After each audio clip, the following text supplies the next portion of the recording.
UDP road બાદ વલસાડના Mogarawadi Abram હેડક્વાર્ટરને જોતો કલ્યાણી સાયકલ પાસેનો બંધ રોડ આખરે ખુલ્લું મુકાતા સ્થાનિકોમાં ખુશીની લાગણી પસરી। સાંસદ ધવલ પટેલની રેલ મંત્રી અશ્વિની વૈષ્ણવને કરેલી રજૂઆત ફળી ત્યારે રોડ ખોલવાની કામગીરી થતાં સ્થાનિકો ચૂંટાયેલા સભ્યો એકબીજાને મીઠાઈ ખવડાવી ખુશી વ્યક્ત કરી હતી।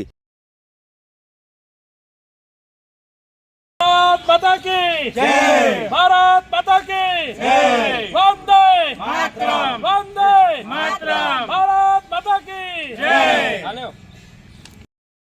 અમારા લોકપ્રિય સાંસદ શ્રી ધવલભાઈ અને અમારા લોકલાડીલા ધારાસભ્યની ખૂબ સરસ રજૂઆત શ્રી અશ્વિની વૈષ્ણવજી આપણા રેલવે મિનિસ્ટરને કરવામાં આવી હતી અને એના કારણથી યુડીપી અને કલ્યાણ સાયકલ સ્ટોરનો રોડ ખુલ્લો મૂકવામાં આવ્યો છે। એ બદલ અમે મોગરાવાડી અને અબ્રામાના રહીશો ના તરફથી અમે સૌ કોર્પોરેટરો ધવલભાઈ અને આપણા લોકલાડીના ધારાસભ્યોનો ખૂબ ખૂબ આભાર વ્યક્ત કરીએ છીએ અને ખાસ કરીને આપણા રેલવે મિનિસ્ટર શ્રી અશ્વિની વૈષ્ણવજીનો ખૂબ ખૂબ આભાર વ્યક્ત કરીએ છીએ।